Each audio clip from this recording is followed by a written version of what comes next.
Hello दोस्तों, कैसे हो? दोस्तों, मैं आज क्या बताऊंगा कि पिछले जो वीडियो मैंने बनाया था तो उसमें बहुत सारे कमेंट आ रहे थे अलग अलग तरह के। तो आज मैं जितने भी कमेंट था सभी का आंसर आपको मैं बताऊंगा। और दोस्तों, मैं आपको बताना चाहता हूँ कि बहुत सारे दोस्त लोग पूछ रहे थे कि सर वीडियो लेक्चर आप दो, जो लैब अटेंडेंट के लिए, मेस हेल्पर के लिए।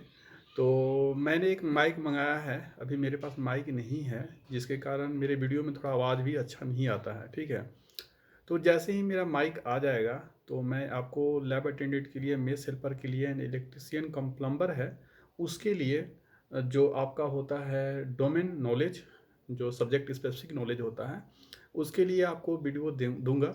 डेली एक वीडियो मिलेगी। लेकिन अभी माइक मेरा आया नहीं है, मैंने ऑर्डर भी कर दिया है, अभी तक पता नहीं क्यों नहीं आ रहा है। थोड़ा ये दूर दराज का एरिया है तो इसीलिए आने में टाइम लग रहा है। जैसे ही आ जाएगा तो मैं आपको क्लास देना चालू कर दूंगा। और एक बात और बताना चाहता हूँ कि जो फॉर्म भरने का लास्ट डेट था वो बढ़ा दिया गया है। पहले एक बार ऑलरेडी बढ़ चुका है, 30 अप्रैल से 7 मई कर दिया गया था, और उसको फिर से 14 मई कर दिया गया, 14 मई। तो जिन्होंने अभी तक नहीं भरा तो वो फॉर्म भर लें, और लास्ट दिन का इंतज़ार नहीं करें, क्योंकि लास्ट दिन का इंतज़ार आप करेंगे तो क्या होगा कि फॉर्म लास्ट टाइम में वेबसाइट बिजी चलता है, जिसके चलते फॉर्म भरने में बहुत दिक्कत आएगी। ठीक है, तो आई होप आप सभी लोग टाइम पे फॉर्म भर लेंगे। ठीक है, तो अगला एक क्वेश्चन किसी ने पूछा था कमेंट में कि लैब अटेंडेंट को किस टाइप का क्वार्टर मिलता है। तो बता दूं कि लैब अटेंडेंट को टाइप 1 क्वार्टर मिलता है। ठीक है, लैब अटेंडेंट को टाइप 1 मिलेगा। जितने भी लेवल 1 का पोस्ट है, जैसे लैब अटेंडेंट हो गया, मेस हेल्पर हो गया, ठीक है, और आपका हो गया एमटीएस हो गया, ये तीनों को आपको टाइप 1 ही क्वार्टर मिलेगा। जो ईसीपी है, ईसीपी लैब टाइप 2 में मिलेगा। ईसीपी इलेक्ट्रिशियन कम प्लम्बर और एलडीसी को, जेएसए को टाइप 2 मिलेगा। ठीक है, क्योंकि लेवल 2 में आते हैं। ठीक है, तो इसके बारे में कोई डाउट नहीं होगा। ठीक है, एक क्वेश्चन था कि मेस हेल्पर के लिए एक्सपीरियंस सर्टिफिकेट कहाँ से बनवाएं। बहुत सारे दोस्त लोग पूछ रहे थे, कहीं प्राइवेट ऑर्गेनाइजेशन या एनजीओ से, कहीं होटल से बनवा सकते हैं क्या। तो दोस्तों, हम बता दें कि ऐसा कोई ज़रूरी नहीं है कि गवर्नमेंट का होना चाहिए, लेकिन हाँ, डिपार्टमेंट गवर्नमेंट का होना चाहिए। हाँ, भले ही आप उस गवर्नमेंट डिपार्टमेंट आउटसोर्सिंग के थ्रू काम कर रहे हो, या कॉन्ट्रैक्ट के थ्रू काम कर रहे हो, या कैजुअल लेबर के रूप में काम कर रहे हो, लेकिन किसी गवर्नमेंट ऑर्गेनाइजेशन जहाँ मेस है, ठीक है, किसी गवर्नमेंट ऑर्गेनाइजेशन जहाँ मेस है, तो वहाँ अगर आप काम कर रहे हैं तो वहाँ से आपको सर्टिफिकेट बनवा सकते हैं, वही आपका सर्टिफिकेट चलेगा। अगर आप किसी प्राइवेट ऑर्गेनाइजेशन से बनवा रहे हैं, होटल से या एनजीओ से, तो वो नहीं चलेगा। ठीक है, हाँ, और गवर्नमेंट डिपार्टमेंट से में आप काम कर रहे हैं आउटसोर्सिंग के थ्रू, कैजुअल लेबर या क्या बोलते हैं उसको, अ, किसी भी तरह से आप काम कर रहे हैं, गवर्नमेंट आपका परमानेंट जॉब नहीं है, फिर भी आप गवर्नमेंट डिपार्टमेंट में काम कर रहे हैं जहाँ मेस है, तो आप वहाँ से बनवा सकते हैं। ठीक है, एक और क्वेश्चन था कि मेस हेल्पर के लिए तो हो गया। किसी ने पूछा था कि जिन्हें पाइल्स है वह मेडिकल में रिजेक्ट हो जाएगा क्या।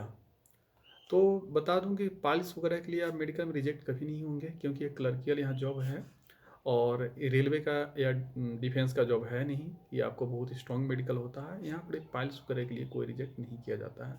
हाँ, चश्मे वगैरह के लिए भी आपको रिजेक्ट नहीं किया जाता है। ठीक है, चश्मे के लिए, पाइल्स के लिए रिजेक्ट नहीं किया जाता है।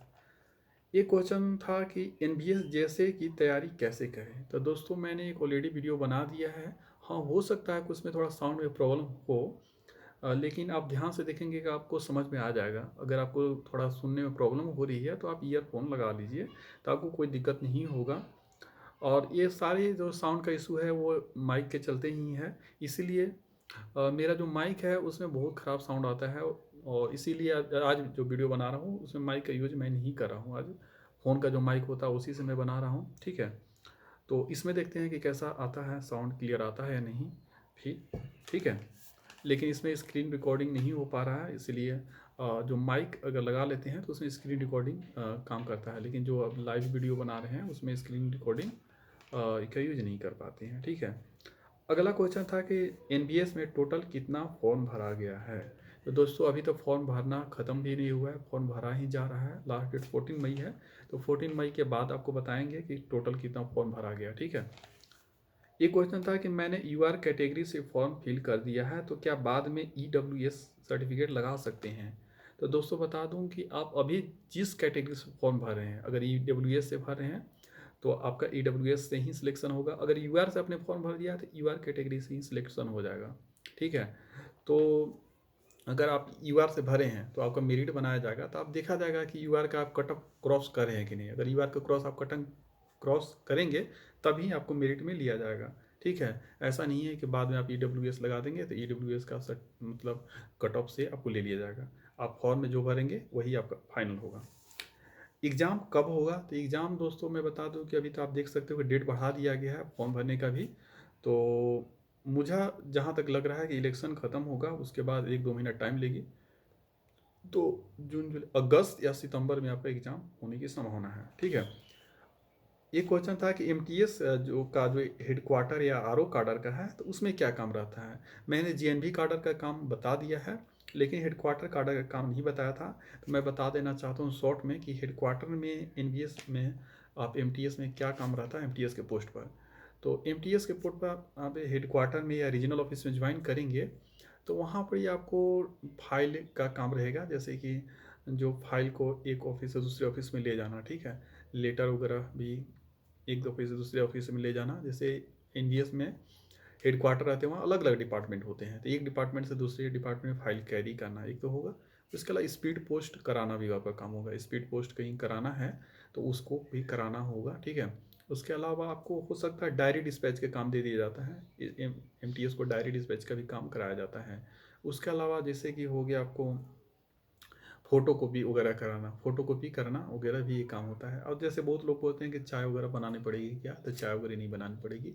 जितने भी ऑफिस होते हैं वहाँ आउटसोर्सिंग के थ्रू इसके लिए रखे जाते हैं, ठीक है। चाय के लिए या साफ़ सफाई के लिए, ठीक है। तो आपको नहीं करना पड़ेगा। अगला है कि लैब अटेंडेंट को लैब अटेंडेंट हैं उनको समर वेकेशन और विंटर वेकेशन में भी काम करना पड़ता है क्या? तो बिल्कुल नहीं काम करना पड़ता है, ठीक है।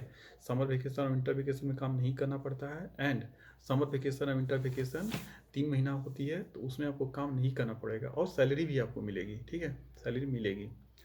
और अगर कभी कराया भी जाता है, कभी किस कराया भी जाता है, अगर एग्ज़ाम वगैरह पड़ गया तो हो सकता है आपको बुला लिया जाए, तो उसके बदले में EL आपको दिया जाता है। अगर आपको समर वेकेशन विंटर वेकेशन में काम कराया जाता है तो उसके बदले में EL दिया जाता है। EL का कुछ नियम है, कितना दिन के बदले में कितना दिन दिया जाएगा, तो उसका कुछ नियम एज पर रूल्स आपको दिया जाएगा, ठीक है। अगला क्वेश्चन था कि NBS में audit assistant central government employee में आएंगे कि नहीं। तो NBS के जितने भी पोस्ट हैं वो सभी सेंट्रल गवर्नमेंट एम्प्लॉई में आएंगे, क्योंकि आपको पता है कि मिनिस्ट्री ऑफ एजुकेशन के अंतर्गत आता है। मिनिस्ट्री ऑफ एजुकेशन जो सेंट्रल गवर्नमेंट का है उसी के अंतर्गत है, ठीक है। तो NBS एम्प्लॉय भी सेंट्रल गवर्नमेंट एम्प्लॉय ही हैं, ठीक है, इसमें कोई डाउट नहीं है। लैब अटेंडेंट के रिजल्ट और ज्वाइनिंग में कितना टाइम लग जाता है। तो लैब अटेंडेंट के जो रिजल्ट और ज्वाइनिंग में लगभग 2 से 3 महीना लग जाता है दोस्तों, ठीक है। कभी कभी ज़्यादा भी लग जाता है, लेकिन ऑन एवरेज 2 से 3 महीना में हो जाती है। अब है कि लैब अटेंडेंट और JSA में कौन बेस्ट है। तो दोस्तों बता दूं कि लैब अटेंडेंट और JSA में बेस्ट तो JSA ही है, क्योंकि इसमें आपको सैलरी भी मिलेगी। हाँ, इसमें एक है कि छुट्टी आपको नहीं मिलेगी, लेकिन इसमें प्रमोशन का अच्छा चांस है, क्योंकि आप 3 साल में UDC बन जाएंगे, फिर OS बनेंगे अगले 3 साल में, ठीक है। और लैब अटेंडेंट से JSA बनने में आपको 8 साल लग जाएंगे। लैब अटेंडेंट से JSA का पोस्ट पर ही पूछने में आपको 8 साल लगेंगे। तो ऑब्वियसली लैब अटेंडेंट से JSA बेस्ट है, ठीक है। अब JSA के लिए क्या क्वालिफिकेशन चाहिए। तो JSA के लिए 12th पास, अगर आप 12th पास हैं तो JSA का फॉर्म भर सकते हैं, अगर आपको टाइपिंग आती है, हिंदी या इंग्लिश दोनों में से कोई एक, ठीक है। आवाज़ कम क्यों आती है, तो इसका कारण मैंने पहले ही बता दिया दोस्तों कि आवाज़ इसीलिए कम आती है क्योंकि मेरे पास माइक नहीं है। मैंने माइक मंगा लिया है, जैसे ही माइक आ जाएगी, ठीक है, तो आपको आवाज़ अच्छी मिलने लगेगी, आवाज़ में कोई प्रॉब्लम नहीं होगा दोस्तों, ठीक है। OBC सर्टिफिकेट किससे बनवाएं।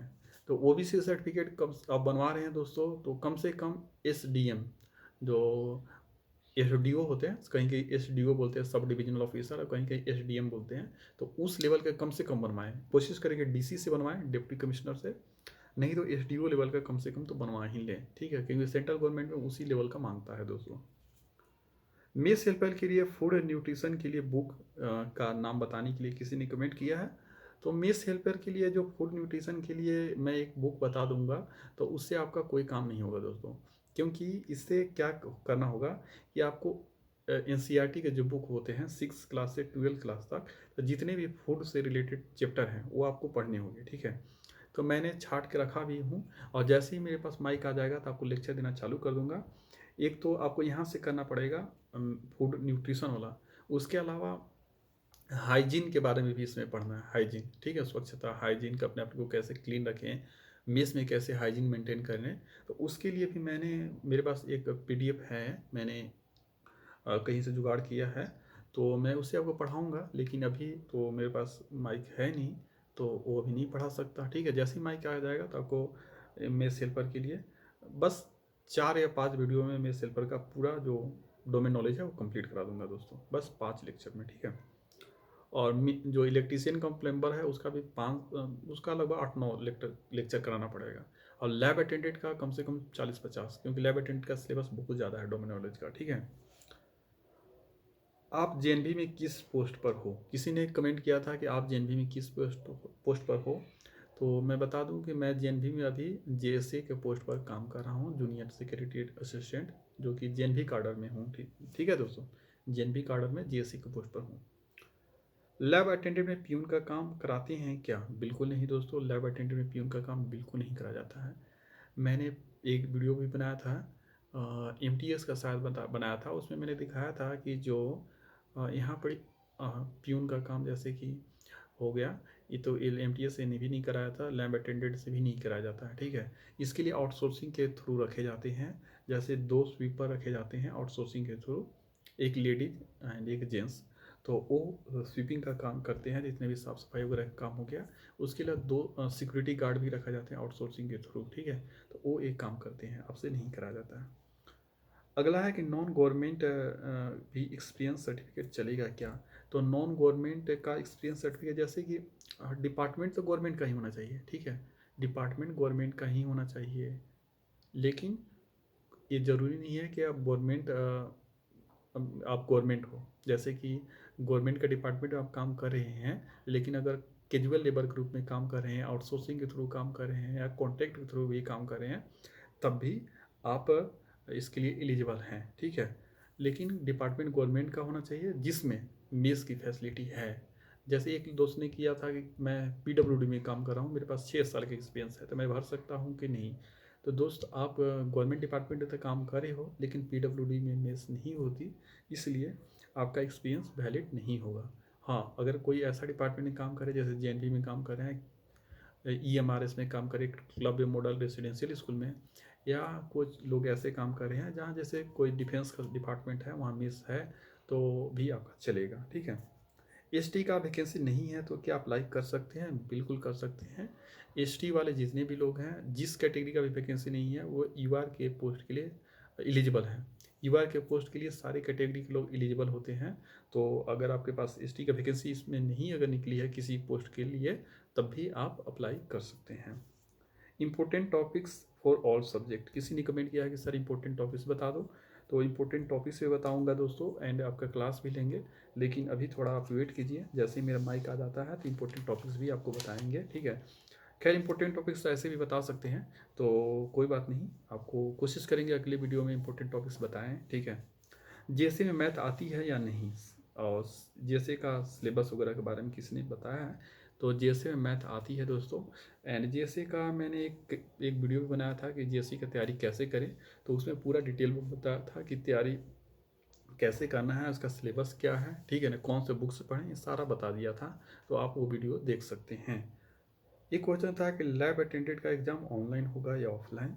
तो दोस्तों बता दूं कि जितनी भी पोस्ट की वैकेंसी निकली है, सभी पोस्ट का एग्ज़ाम ऑनलाइन ही होगा, ऑफलाइन किसी पोस्ट का एनबीएस में एग्ज़ाम नहीं होती है, ठीक है। तो आई होप आपके सारे क्वेश्चंस का आंसर मिल गया। अगर अभी भी कोई प्रश्न बच गया है तो आप कमेंट करके बताना, उसका मैं आंसर देने का कोशिश अगले वीडियो में करूँगा, ठीक है दोस्तों। Thank you.